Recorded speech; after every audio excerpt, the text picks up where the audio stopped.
Don't forget recording. Yes, I wanted to record, yes.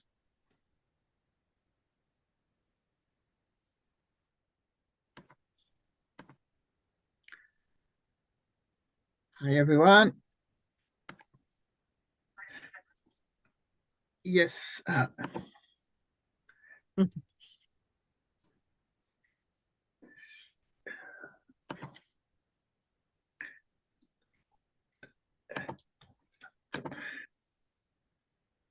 Hi, everyone. I hope everyone is fine. We are live on YouTube now. That's my first live, so please be nice with me and accept my apology if it doesn't go very well as you are used with. And I hope everyone is fine. You've got another window open that's echoing, haven't you?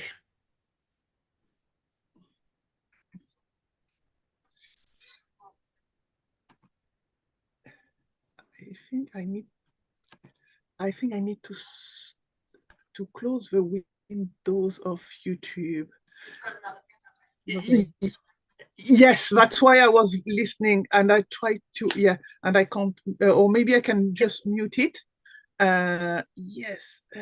Very disconcerting when you hear yourself laying back at yourself, isn't it? Yes. So I will mute the YouTube video and let's check on the phone. I am still live.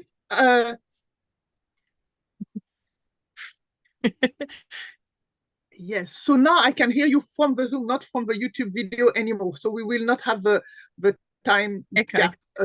So it will be more natural now. I will not care about what is happening on YouTube. I will just hope people are there, people will enjoy, and even if they are not there, they will watch the replay. We'll have a fantastic conversation. Yeah, the most important is what we wanted to say, not the technique. So yes, hi everyone. I'm so happy and quite terrified to be here, but let's focus on the happy before. I wanted to have this video series about self-care first, and now self-care and success for very personal reasons. Before I start, I will introduce myself for people who don't know me and they are new with my content. So basically, my name is Amina Karine. As you can guess, I'm French with one or two sentences generally people guess. I've been living in the UK since 2010. So when I came here, my son in France was 16, and I'm talking about him because he's my coach, so he will come back later on in the story. And when I came here, I married, and now I have I have 4 little kids from 6 to 12. That's the first lesson, never despair. In France, the doctor told me I would never have kids. I would never be able to conceive naturally. Long story short, I have only one tube, one ovary that was supposed to be completely blocked, obviously not that much. So no. I need to go to the aftercare, the customer care to the hospital and tell them there was some issue. So yes, that's another lesson. Never despair. The doctors, surgeon, and everyone, they have their theory, they have their truth, and sometimes there is another one. Yes. So I have a friend with a similar story, and she has 8 children. So yes. Wow. Yeah. Because after I had my first one, I never managed to have another one, and I even had a surgery, and the surgeon said, "Oh, no, everything that's block is too thick. You just need IVF." My husband actually knew that we would need to go through IVF, and he was okay with that. He relied on Allah only, but we didn't even need IVF. So that's how we are here, parents of 4 little ones. That's what Allah says in the Quran, that He is sufficient for you, right? Yes. So, and one of my friends also told me something in France. You can't get pregnant because you are a man and a woman. Be a woman only, and maybe you get pregnant. Because in France, the life I had was so hectic, and I was more than a warrior than even a woman. So, and when I came in UK, I didn't know anything. My husband treated me like a princess. So yes, I was a woman only. Oh, mashallah. And then yes. So yeah, I started to wear a little again my outfit of warrior again sometimes, but but yes. So and that's actually soon after that I started to meet you online when I started parenting parenting lessons here in UK, parenting workshop, because I knew that I needed to learn everything again, because I had my son when I was very young, and yeah, everything I hated in my childhood, I reproduced exactly the same, even worse. So I knew I needed lessons. So I had workshop here because I wanted to learn both English and parenting at the same time. And online, I don't know how I found you. I don't remember. But I checked my email to know when the conversation started and stuff. It was 2016. So I had only 3 out of the 4 little ones. I learned so much from you. You inspired me so much as a mom. And I really believe that me too, I can be a good mom, which was not even a done deal before. Yeah. And another lesson that you can take, everyone, like I was saying to Kathryn before we streamed, that's I can see I grew and I can see the evolution, because in 2016 I would have never thought one day I will be live, I will be interviewing her, like I will meet my star. You know, it's like when you meet a star and you are. And yes, well, I hope I don't disappoint you, because I'm not that much of a star. I'm just your average person. Alhamdulillah. But an average who gives so much, it's not an average anymore. And yes, we need average people to give us lesson, because when they are too much on like as a star, we can't connect with them thinking, oh, I can't be like that. It's unrelatable, isn't it? It's a bit like how people view the Prophet ﷺ. It's like, oh yes, they were brought as our role models, but oh no, we couldn't be anything like them. They're too far ahead for us to be anything like them. But that's not actually true. We're limiting ourselves when we think that way. Yes, yeah. And that's true. That's very good to have people who are human. Because even in my, I will talk about my business, but when I help people, for example, losing weight, when I see people who have been slim and size 6, 8 all their lives, it's like, yeah, but you don't know what is my life. They can't relate. But when they see people who, like my mom, age 68, when she started a program, she lost 25 kilos and she completely looked different. They can start thinking, oh, if she did it, I might be able to do something. And that gives me hope, because I'm not that old yet, so that gives me hope. Alhamdulillah.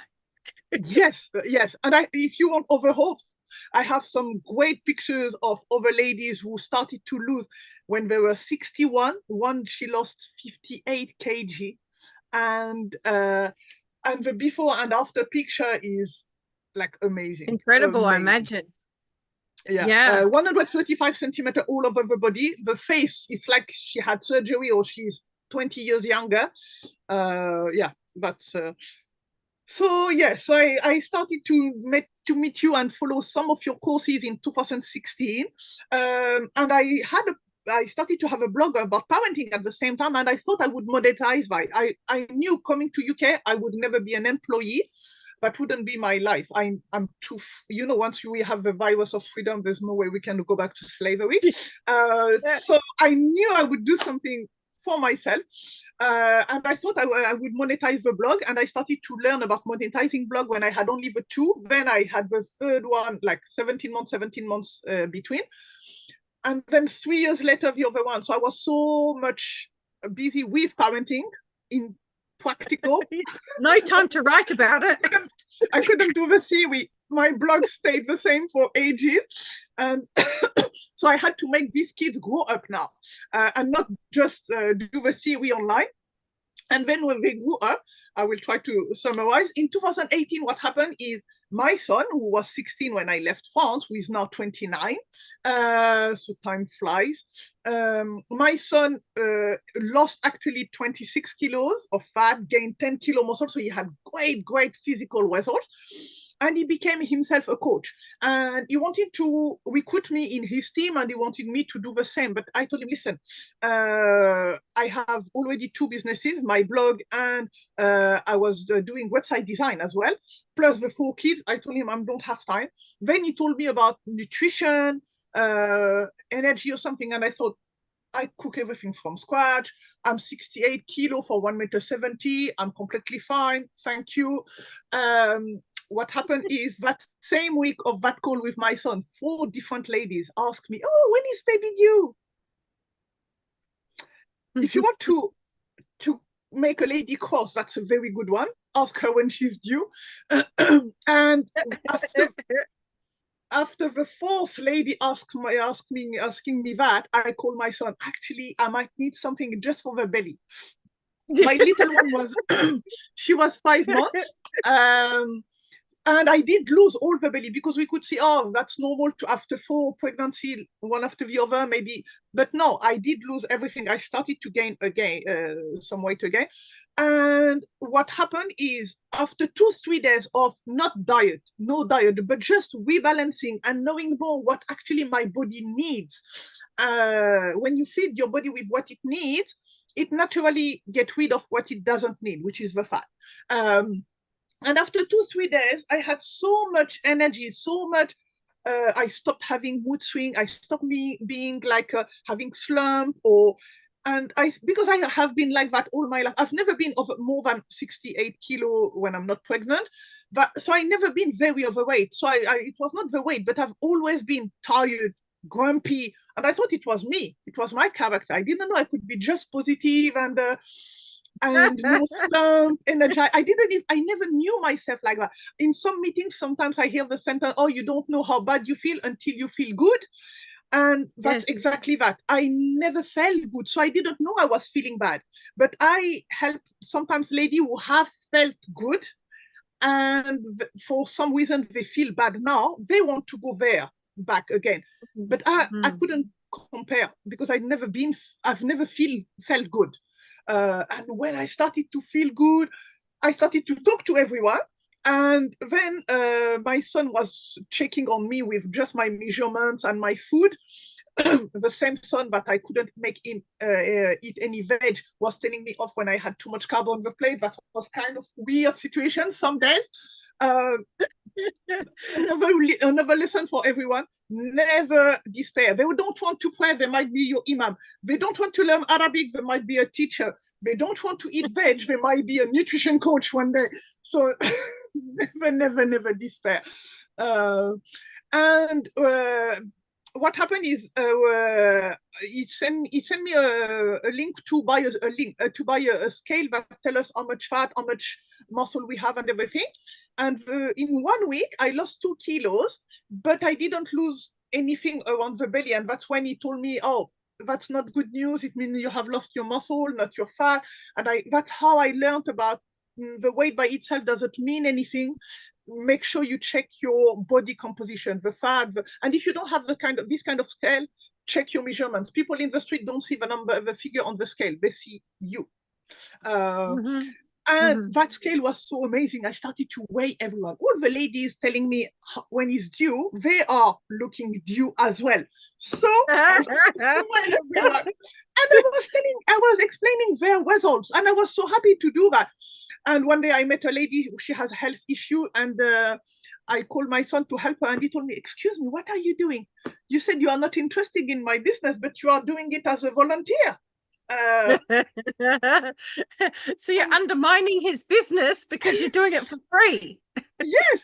And then he told me that's not what we do. So now tell them to keep them as client. And then I thought, yeah, I actually love doing that. Website design, honestly, I was doing it only for money and because we can do it from home without stock or something. But helping ladies, and even before they became my client, official client, they were just my friend as volunteer. When themselves, they can change their energy, their mood, the way they behave with their children. I will go back to parenting, actually, because when you feel good, the way you talk to your kids, the way they react to you is completely different. That will go with self-care, probably. And I thought, oh, if I can be paid doing that, That's great. So that's how basically in 2018, I became a coach myself. At the beginning, it was just nutrition. Then because I coach mainly ladies, I realized that most of them have hormone issue. So I bought some courses about hormones to tailor my coaching with them. And then 2020, 21, my world kind of fall apart when I was scammed, financially scammed by a coach that sell a program that was not really what I expected at all. I ended up in debt, so a lot of anxiety and stuff. And just at the same time, and after that, my son in France went through one cancer. And when he was about to start a small chemo after the surgery, he discovered that he had another tumor. And it's when I realized that I thought that coming to UK, I left all my past, all my wounds, I left everything in France. Actually, I didn't leave everything. It was just under the carpet and everything exploded at that time. And I went through a lot of anxiety. And I had 3 ladies who helped me. One in France, Salima, if you, I know you don't speak English, but if you one day you watch that video, she helped me with my emotional wound. And she started as my client first, but she became more my French and my therapist. Then Yasmin, that was my mindfulness coach. And Sana, who really helped with my soul and stuff. And we created so much stuff together. And I realized that the lady I coach, they do so much for others that I wanted them to learn about self-care. And that's why I started to do Wellness Wednesday, where I wanted to gather some ladies, like in a venue, physical. And a lot of ladies told me, oh, we live far, we can't do it. So I started to do on Zoom, and it started to have a great success and great impact on each lady that came. And then I thought, I need to do a kind of a series, and I want to hear, not from me. I don't want to be the one who inspire this lady. I want to hear from the lady who inspire me what they think about self-care and success. And that's why you are here, and you are the first to open the sea for everyone behind. So welcome on board, Kathryn. What's beautiful about your journey is, I don't know if you remember, in 2017, I did the first Me First Summit. Do you remember the Me First Summit? Yes, I was there. Yes. Yes. And that was for the same reason. I was trying to get parents to look after themselves and invest in themselves so they could be the best parents, because you already, mentioned that, because that's what I was doing. I was doing parenting back then. And the thing is, they weren't investing in themselves. They weren't putting themselves first, because they're putting everyone else first. And that's why it was the Me First Summit, is to get them to put themselves first. And so I collected experts from across the globe, sisters, to share why they should put themselves first, and from all different perspectives, whether it was financially, physically, spiritually, emotionally, whatever way, each person had their own perspective. So similar sort of thing you're doing here, but I did it as a summit, and we did that for 3 years, from 2017 to 2019. We actually did four summits on that theme. Yeah. And yes, me first. It sounds, in French we say charité bien ordonnée commence par soi-même, which means charity in the right order start by yourself. Okay, that's a longer way of saying it. Me First was very quick and easy. Yeah, exactly. And I realized that for me, it's like if I not died, I don't want to give it negative, but it's like I reincarnated. I had a first life with being the mom of my older son, and being another mom now, and completely different.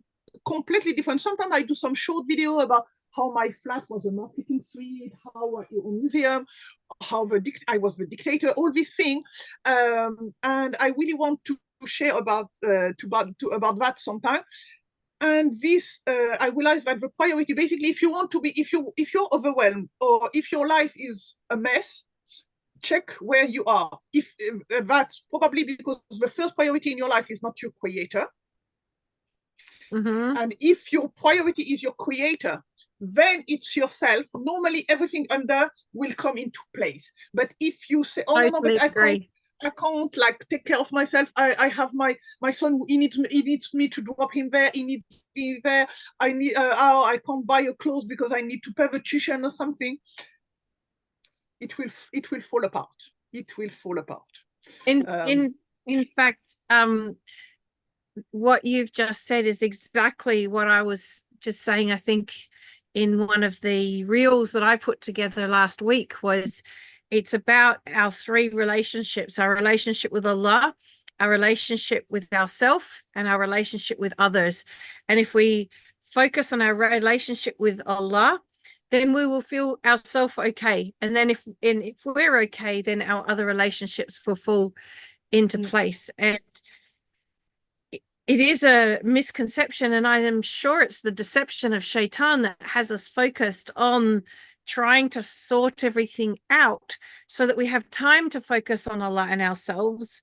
And we're always just like, yes, I'm getting to it. Yes, I'm getting to it. Yes, I'm getting to it. But we never get to it because we've prioritized it in the wrong order.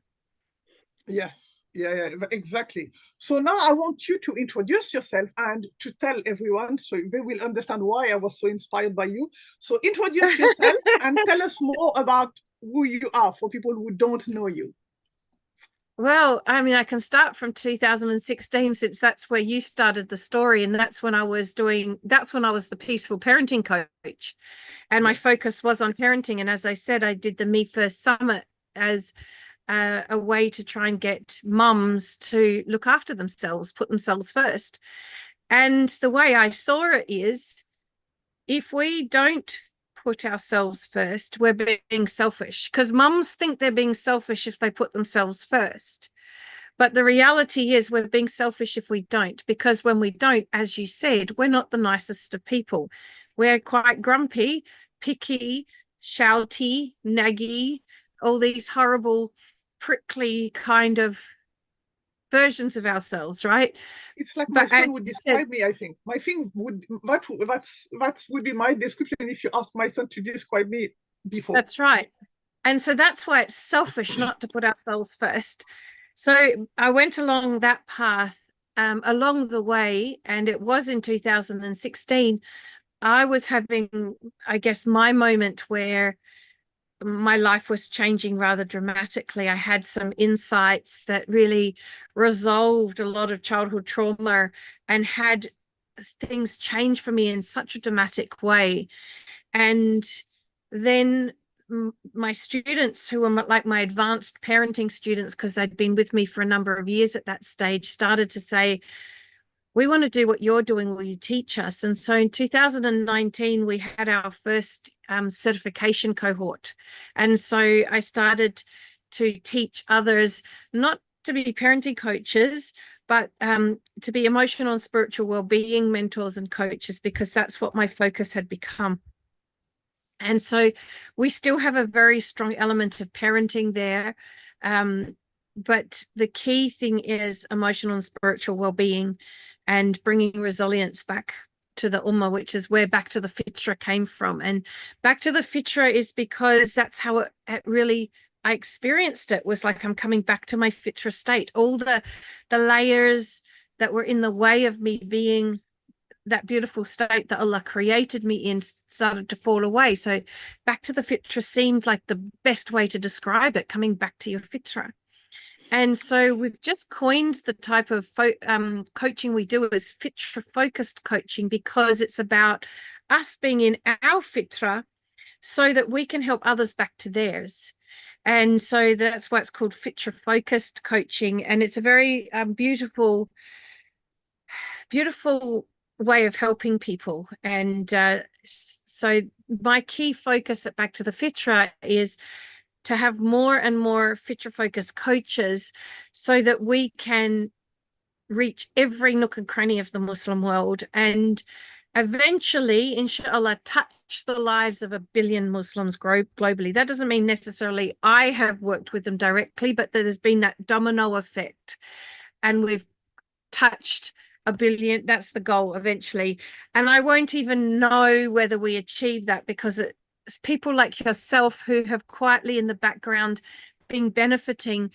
Obviously, I've touched your life and I didn't know, right? So there'll be lots of people like that out there. And that's great because that helps keep us in check. We don't get too arrogant or content in ourselves because we don't even know how many lives we're touching. And so I love that. I'd love us to touch the lives of so many and not even know that we've touched them. But that's the big picture. And so my vision is that we work primarily with parents and teachers because they're the ones that have got the biggest influence over children, to have them back into their Fitrah state so that they can nurture the Fitrah of children. And we've got programs for children so that they become more resilient, not to be corrupted by the adults in their life. And so if we work from both sides, inshallah, over time, the ummah itself will become more resilient, because what I have noticed over the last 2 decades is a decline in the emotional and spiritual well-being in our ummah. And especially since the 7th of October, it has escalated very rapidly. And so this work is really crucial work. And basically with your work joined in with it, we have the whole picture, don't we? Body, mind, and soul, right? So yes, that's exactly back to the picture together, and we've got healthy human beings, inshallah. Yeah. That's exactly what happened. Yeah, because when I was, we can say, scammed by that coach, is because my nutrition business was growing. But at the same time, that coach starting to tell me, oh, you can do your own course. And I'm a teacher in background. I love teaching. And that's exactly why I became a coach. I love sharing with everyone what I found online or anywhere. And I thought, oh, yes, she's right. And I remember my son telling me something, giving me an advice that I didn't listen. And he told me, Mom, you should maybe wait until your business is sowing at maybe 3,000-5,000 a month. And then you can go fishing or creating your course or go your hobbies. But you can't do it right now. I didn't listen. I started to build a course. I wanted to create my own course. At the beginning, it would be only nutrition, maybe nutrition and hormone, but that would be only my course. But it would be not as powerful because I didn't go through everything I've been through just after. So I didn't listen to him. I started to try to create that course. Then the money problem came in. His sickness came in. Everything was exploding. So, and that's how basically I had to, my body was fit, we can say. I was fixed as well. My mind was all over the place because of what I was going through, and my soul, it was on another level. And when these 2 coaches, English-speaking coaches, helped me, it's like I had a light bulb moment when I thought, actually, that course, instead of just having a boring course about nutrition, for example, I can summarize my journey, my holistic journey, body, mind, and soul, in a journey for people. And whatever you have been through, except if you have too deep trauma, obviously you need therapists. But when you can manage living despite your past or your trauma, generally fixing the body first is quite easy. Just tweaking a few food here and there, it will not traumatize you, so it's fine.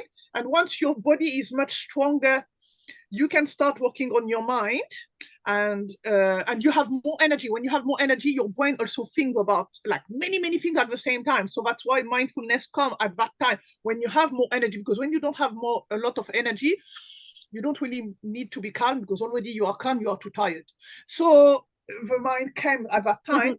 And once you can not control your thought, but look at them, acknowledge them, that's when you can go for the healing, which is painful. But now you will not, basically will be able to handle that.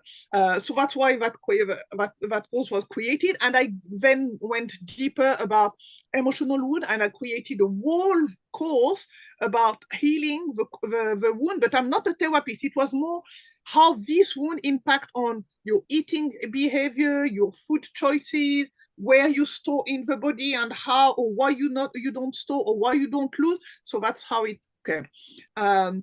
But here today we are I wanted to talk about self-care. So I want to know what you think about self-care. What is self-care for you?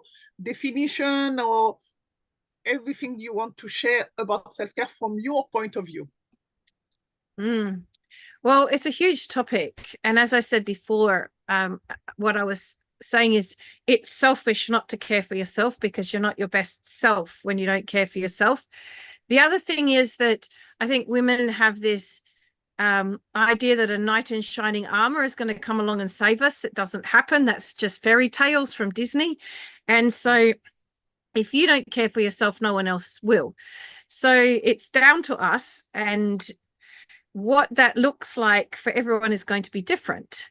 But there is the whole body, mind, and soul elements to it. So self-care is quite holistic. And I think that it's also a journey. It's not something where you just get it right and then that's it. I think that we go through phases of being good at it and then not being so good at it. Life gets in the way. We lose track, and then we have to get back on track. And so it's about understanding the importance of it. So Allah subhanahu wa ta'ala gave us this body as a vehicle to live this dunya life in. So it's a trust.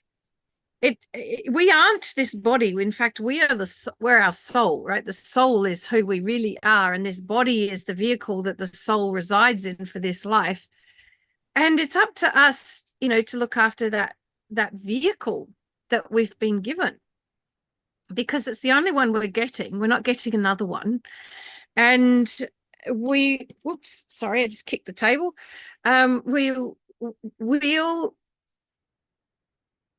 if we just keep bringing it back to Allah, because I think that's the most important thing of all, is we're not going to be the best servant of Allah if we haven't looked after ourselves. Because just like we're not going to be the best parent, we're going to be the snappy parent, the prickly parent, we're also not going to have the energy to pray on time. We're going to be lazy. We're going to be, well, even being a snappy parent isn't pleasing to Allah. Like, it will infiltrate every element of our life. And this is for men and women, by the way, because I think that while we're preoccupied in caring for others, so we forget to care about ourselves, I think men are preoccupied in being the providers that they forget to look after themselves too. So I think this actually is for everybody. We need to look after ourselves. And at the moment, I am working to be back on track, because last year was a pretty hairy year and I got off track. And I got off track to the point that I experienced some really interesting burnout symptoms in December and early January. Neurological symptoms. I couldn't remember the names of people I'd known for years. I could not recall information. My brain was so tired, it just didn't want to function. And that was really interesting. And every time I stopped, I fell asleep. I was that tired. And I realized, okay, you've not been looking after yourself. And so I've planned 2024 putting myself first. So this is the first week. You're muted, so I have no idea what you're saying. I'm trying to read your lips. Oh, yeah, sorry. I said, and you planned your self-care for 2024, and I came to ask you to participate in that series. Yes. Brennan Burchard, he called all these things not hazard or stuff like that. He said it's congruency, and yes. He said that basically exactly. The frequency where we are, we attract what we put out. And in fact, you got me to be the first person on your show about self-care, because I have actually even planned my whole business, my family, everything around my own self-care this year, because it really showed me the importance of it. Even though I was doing things, it obviously wasn't enough. I was working too hard. I was working such long hours. And yeah, so this is the first week of kids being back at school in Australia. So it's been a challenging 7 weeks prior to this, trying to juggle work, kids, all that sort of thing. I have a 5-year-old grandson who's with us 3 days a week. So that has taken me back to having little kids around the house, which is a whole, and when you're a grandma, I don't know, it's like the brain has already said, right, you've finished parenting now. And so when you get a little one come along again, and it's like the brain's going, no, no, because he doesn't stop talking. So grandma, grandma, grandma, grandma. And it's like, I'm not getting anything done. Hang out 2 pieces of washing on the line, and grandma, come and have a look at the tomato plant. Oh, grandma, I found a bug. Grandma, I need to go to the toilet. Can you turn the light on? And it's like, ugh. So this week is my first week of really having the action plan fully in place. And the action plan covers spiritual, physical, emotional, the works. You know, I've even programmed in Thursday afternoon a massage, because it's like, okay, you've got through the summer holidays, time for you to have a little relax. In fact, I'm just going to grab something just to show you. This is how seriously I'm taking it. This is my chart for keeping track of what I'm doing. And I'm going to have to put my glasses on. We said I wasn't going to read. So I didn't need my glasses. I told you I will not make you read, but you read. Yeah, I made myself read. So basically, there's a whole morning routine. And Brenda Burchard, because you mentioned him, he's all about morning routines. And so the spiritual part is, I want to, because Ramadan's coming soon, get into the practice of tahajjud. So get up a bit before Fajr. Also do my tajweed practice and my practice of reading Quran and listening to tafsir of Quran. And so that's all the kind of spiritual element in the morning. But I've also got breath work. I have an Ayurvedic kind of morning routine, which is cleaning the tongue and cleaning the mouth and breathing, and black sesame oil on my face and all of these sorts of things. And then also the inside. So I have squeeze lemon and water with cayenne pepper and have that first thing to get the digestive system activated first thing in the morning. And so that's the kind of morning routine. And then it's about getting everything ready for the rest of the day. And what I'm trying to do, I didn't manage it today because I had a client call at 6:30 this morning, but at 6:30 it's out the door and get my exercise in. And while I get my exercise in, headphones in, and I'm listening to a book, because I don't have time to sit and read books, but I want to keep my mind growing and learning. And so I'm listening to a book while I'm exercising my body. And then when I come back, it's time to make the green smoothie with all the spinach and flax seeds and all that sort of thing, which I then sip throughout the day. So throughout the day, my body is getting all these micro nutrients. I have my supplements. And they're the real core elements of my self-care. And as you can see, there's body, mind, and soul all involved in that self-care. And if I just do that and I flake the rest of the day, it's actually amazing how much that's doing for me.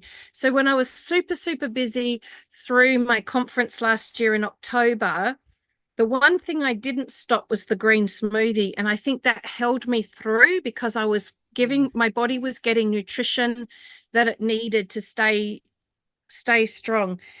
So the other things I've got on there is I'm not meant to have dairy. I'm not meant to have gluten. I'm not meant to have coffee, and I'm not meant to have sugar. I have a naturopath who's told me all these things I'm not meant to have. And I got back into the bad habits. What are you allowed to have then? What's left? Lots of vegetables, fruits, seeds. I've been germinating these most amazing mung bean sprouts. Mung beans gross. Oh, they're amazing. They're full of protein. I didn't even know how much protein we have. I found this massive jar of mung beans at the back of the cupboard because I was cleaning out the cupboard, and so I've just started growing them. And my little grandson, and we just sit there and eat them just as they are. Like, we don't even need to put them in salad or anything. We just eat the mung bean sprouts, and they just sprout so easy. So there's lots of wonderful things, but you see, the problem is I have a lot of inflammation in my body, and so I've learned a lot about myself this last year, and the burnout isn't 100% my own fault. I've come to understand, even just in this last week, and this is what all the what learning is about. So April last year, I came to learn that I'm actually have ADHD, never diagnosed all my life. And so I've been living like a neurotypical when I'm neurodiverse. And that comes at a price. It comes at a price that I didn't even realize I was paying, because my naturopath all these years has kept saying, I don't know what it is, but we can never get my adrenals completely on track. They've they're just chronically burnt out. And I've worked out why. It's because I didn't know I had ADHD, and I'm trying to function as a neurotypical. Now, the thing is, I'm now gone through menopause, so the estrogen levels have dropped, which means that all of the levels of dopamine, serotonin, oxytocin, all of those things that are already deficient when you have ADHD are now even less. And so I think the reason I burnt out last year isn't because I was doing more, because I really didn't think I was. It's because it's actually the price I'm paying to function like a neurotypical is more than it was before, because it's even harder to get that focus. It's even harder to get that motivation. And so I have to push every element of my body harder to function that way. And so the other element about self-care for me is I'm not neurotypical, and I'm not going to behave like a neurotypical, and I 100% accept who I am, and I am going to factor my life around the fact that I don't function like that. And if anyone wants to put me down because I am not meeting their expectations, I just say, I'm sorry, I can't meet that expectation. And so I've let go of a lot of shame around that. I was carrying so much shame I didn't know I was carrying. So and you were talking about shame. I will not go and do a lecture here, but the 5 main emotional wounds, generally people overweight are what I call the third one, if there is no order, but the third one is the masochistic, and and they have the wound of humiliation, and that goes with shame. And generally one way of the body reacting to that is gaining space. So one of the things that one of the statistics that I heard was that, and I don't know the truth behind it, but a child who has ADHD has experienced 20,000 times more criticisms than a neurotypical child by the time they've grown up, something along those lines. Even if it's not quite like that, it shows the problem. The problem is that you're always being told you could do this better or meet this expectation. And so you grow up, and this was one of the patterns I had of just believing you're not good enough. And it's not that you're not good enough. In fact, another whole perspective on this is that once upon a time, in fact, having this way of thinking was a benefit. It's just that the way society has developed now, we don't quite fit in to the standard society. But once upon a time, the way society worked, there was a place for this type of thinking. So I don't see it, the whole thing of it being a deficiency, it actually isn't. It's just a different way of functioning, but our society has defined functioning in a specific way. And if you don't function that way, then you're deficient. But it's not. It's just a different way. Embracing that it's different gives the whole opportunity to succeed, because that's what you wanted to talk about next, was success. To succeed in your own way. And one of the really interesting things is that a lot of people with ADHD end up entrepreneurs. Why? Because then we don't have somebody else setting expectations we can't meet. we're actually running our own show. We then disappoint ourselves constantly because we don't meet our own expectations, but at least we don't have someone else standing over us going, you're not doing good enough. So it's been very enlightening to actually discover why, or even to discover that other people don't function the way I function. I thought that it was normal that it would take you 15 to 20 minutes to actually manage to get focused in a task. And so therefore it was unreasonable for anyone to interrupt you once you got focused, because then it would be another 15 or 20 minutes before you could focus again. I didn't realize other people can just go, all right, and get back to it, because I never functioned that way. I thought that's normal. Right?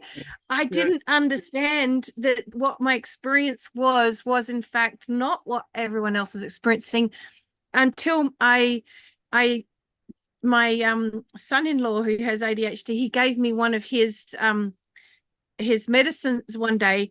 He said, just try this, see what it works. So it's like, oh wow, is this how other people think? It was like, this is a whole new world.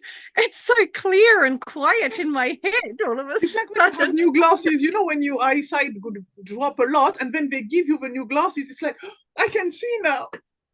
Yes, it was exactly like that, except that it was my whole brain. It was like my whole brain's functioning now. I actually experienced something like that when I changed my nutrition.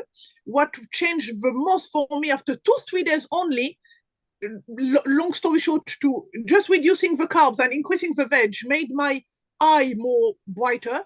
My brain, before I used to compare myself to the old laptop, you know, searching like that. And then last time my son, he told me, yeah, but now you have 50 windows open, maybe you should close some, you know, and stop jumping from one to another. But now I can't actually jump to one to another. Before, yes, I needed wait. When you ask me a question, you need 15-minute wait for the brain to go through the maze and find an answer. Now it's come like a robot. And yes, that's So nutrition is a very big part of having clarity in the brain. And in fact, another piece of my self-care is I'm currently working with an ADHD nutritionalist. So I don't want to be medicated. I want to actually work out the way to do this naturally, because I don't see getting dependent on a medicine as being a good solution. And I know that I can, with the right information, function really well and function in the way I need to function. And so all of this is about self-care. Like learning about yourself is about self-care. So you're talking about the programs that you've created. One of the challenges that I know you and I would experience is people investing money in programs that are going to help them understand themselves better. That's a part of self-care, because when we don't understand, like all these years I didn't understand, it's freed me now understanding and freed me to work better in a way. I would be really curious to see in the next year or so with my naturopath whether my adrenals finally actually stop being chronically fatigued, because I stopped trying to function like a neurotypical, because I've let go of that expectation upon myself. And I want to add something from I can see a comment, someone saying I believe kids are overdiagnosed now and picking too much. Very hard hiding some of the comment, but I believe let a child be, and that lady is completely right. And now, yes, sometimes we are overdiagnosing the ADHD or hyperactive. And I have personally some friends, I know now a lot of women, and they tell me, oh, my kids, Amina, they are not like yours. You are calm, and mine, they are just hyperactive. And I know only one where I think the kids are not, yes, true, they are hyperactive. The other one who told me that, I think they are ladies who, I told them, actually, your kids are not hyperactive. They are not fed correctly. And you are, it's like you are like injection, you know, you are like doping them all day. They jump.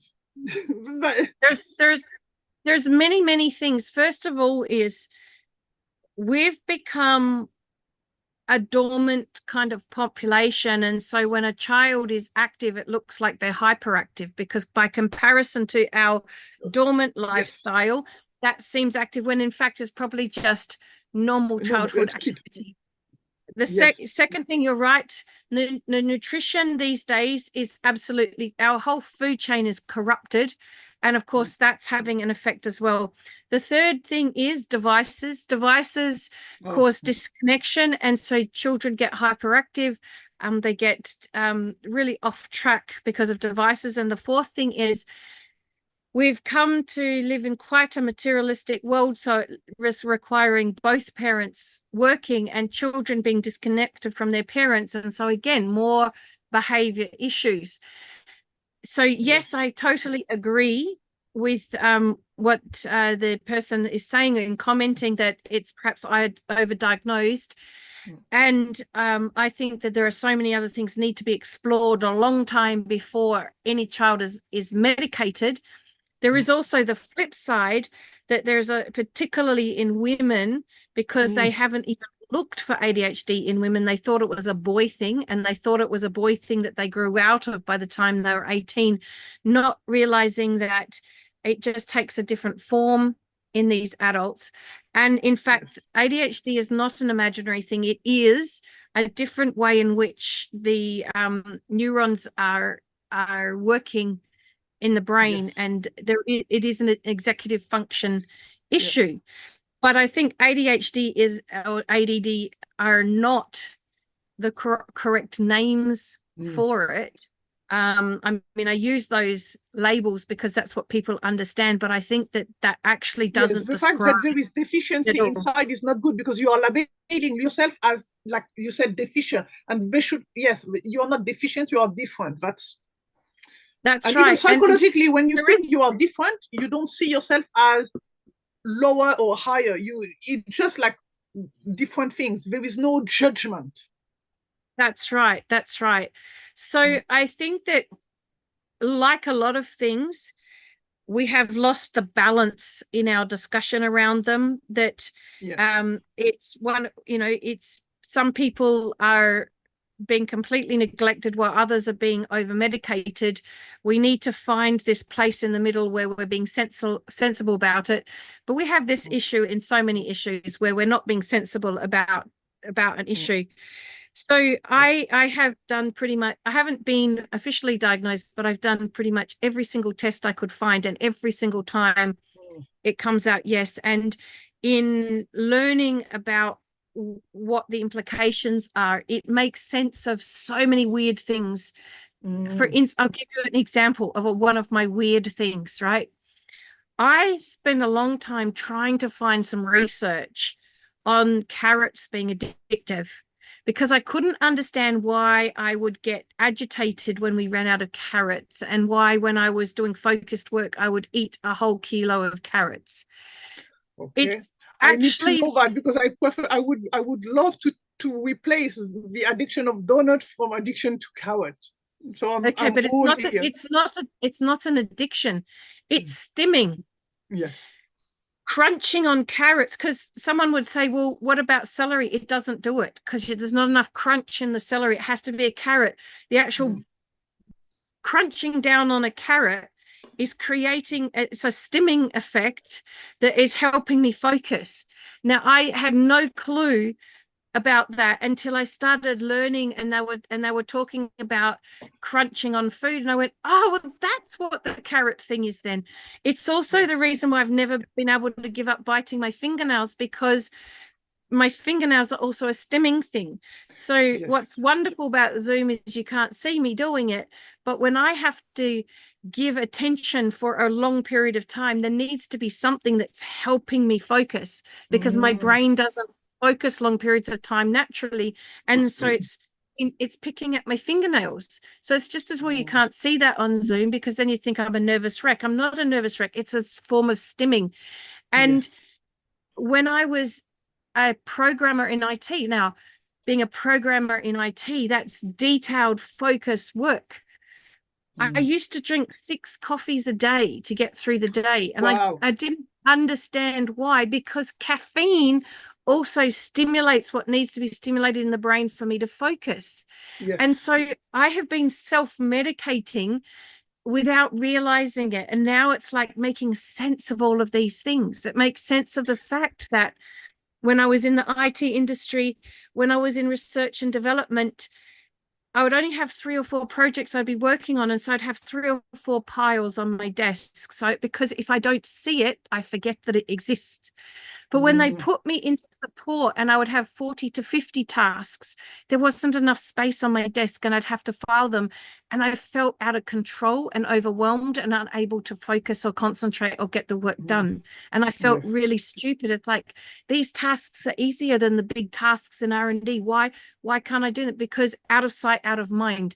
So all of these things have added up about my whole life that show, yes, there's something there. And so it means that, in fact, being an IT programmer isn't the right career for me. It's another aspect of self-care, is working in your strengths and not forcing yourself into a career that is not in your strengths, that perhaps might even be in your weaknesses. So a job in IT was not in my strengths. And if I kept going, I probably wouldn't be alive now. I probably would have had a heart attack by now because of the amount of use I would have done to my body with caffeine and sugar and all of these other things to keep myself focused. But alhamdulillah, the best and most critical element of self-care, which leads to success, is actually listening to how Allah's guiding you. Now, some people might say when it comes to health, it's listening to your body, but it's actually Allah who is guiding us. And so it's actually Allah we're listening to. So I left the IT industry because I was listening to Allah. I ended up where I am now, doing what I'm doing now, which I love doing. And that's the other thing. When you have ADHD, if you love what you do, you don't have a problem with attention and focus because you love it, do it, right? And and so I work with all my strengths now, and I have team members who fill in the gaps in my weaknesses, and you can function and you can be of service to Allah in the best way by listening to Allah and listening to how you're being guided. And that's the ultimate self-care, which leads to the ultimate success, because success in this life isn't in this life. Success in this life is in the akhirah. Success in this life is making as much as you possibly can of your day an act of worship. And how do you do that? It's by being intentional for the sake of Allah and by doing things in a way that's pleasing to Allah. And as we've already said, when we don't look after ourselves, our behavior becomes displeasing to Allah because we're not our best selves. And so self-care becomes a critical element to being of service to Allah and being a success in this life. That's how I would tie it all together. Wow, that's great. And I was taking note I'm a very visual person and I like taking note. And I also wanted to quickly summarize, because some people, they like, when they hear a lot of things, they can't really tangle everything. So I am sometimes one of them. So basically what you said about self-care is not selfish, and it's not a destination. Basically, we will never get there. That's a journey through phases, and we have to accept all phases. The body is a vehicle, and that's what brings us back to Allah. And I love that you were talking about morning ritual and that fit with different area of your life. That's like, for example, skincare, exercise, food, and everything. That was great. And for you, basically, success is listening to what Allah guide you to. And you are right. We lose attention when we are not very interested. When you are talking to a friend, or for example, here, I think I could stay 5 hours talking like that. I could, because I don't mind attention. I'm doing something I love, so I don't mind. But when you are listening a lecture or a boring class, yes, the attention goes down. So do what you love. And there are just a few things that I wanted to come back. When one time you mentioned the word problem, and I wanted to share that because in my personal development in France, in my personal development courses in France, we learned to ban that word, bad problem, because when we say I have a problem, mentally we just see a wall and there no exit. So in France they used to tell us a star instead, and the star it was an acronym for, in French, temporary situation to solve. So every time you think, oh, I have a problem, for example, the car is broke down or the cooker or something, I have a problem. When you rephrase that as I have a star, and you say I have a TSTS in English, I have a temporary situation to solve. First, you are saying to yourself that it's temporary, so it will not last. The longer that it can last would be until your earthy death. Then to solve. So you are telling your mind there's a solution. You might not know it yet, but your mind, Peter Sage always say your mind is like a dabwater. Basically, you throw a stick, it will bring it back to you with answers, but you have to throw the right stick. If you ask all day, why I am so big, why I am so stupid, whatever, it will come back with the answers. But when you say to solve, you are saying the stick of solution. So your brain will look for solution. And when you talked about perfect or something like that at one point, I put it on my paper, and that's something I had from, I want to always take the good things in everything, and even that dodgy coach, it was not worth it. I have two things from mindset that I learned from her. Done is better than perfect, and I don't want to be a perfect anymore. My motto in France with my son, it's almost like I was telling him all the time, if you can't do it perfectly, don't even try. Don't say that. Don't do that. So yes, perfect, not better. Now I'm more with Pareto law. I do the 20% of action that will bring 80% of the result. And when you have 80 out of 100, you are completely happy. And if you want to go for more perfection, you can, but you are still very happy with 80. Yes, when you talked about crunch, in my emotional course, there is one lesson about why you go for soft, why you go for salty, why you go for spicy. And the crunch generally are people who almost want to make their life difficult, but they need strength somewhere, and that's why they go for crunchy. But your choice was very healthy, crunchy carrot. Most people go for crunchy crisps, crunchy biscuit.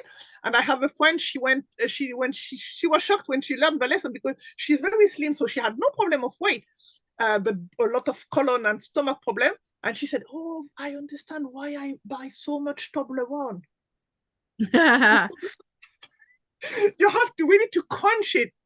Yeah, well, none of those would do it for me, because the carrot, you really go crunch into the carrot, you see. Yeah, and the bite stuff. Yes, the biting is a very good one. But it wasn't from an emotional perspective. It was from a focus. It's what they call stimming. Yes. In the neurodiverse world, it's called stimming. So stimulating the brain. Yes, yeah. But yeah, so thank you for all your insights. I hope I know we have some comments on YouTube, and even after the replay, I know it will benefit others, and that's why I'm also why I am so glad to be here, because I know that even if I die tomorrow, we can still have Sadaqah Jariyah from people benefiting from what we told them, and that's the magic of technology. We have to acknowledge that from technology we can do that. It has a lot of side effects, but I would never be able to talk to someone in Australia living in London if we didn't have technology. So thank you for all your gems, and that was great. And I really hope we will meet one day in real life and have some time together. Have a great event. Bye, everyone. Assalamu alaikum.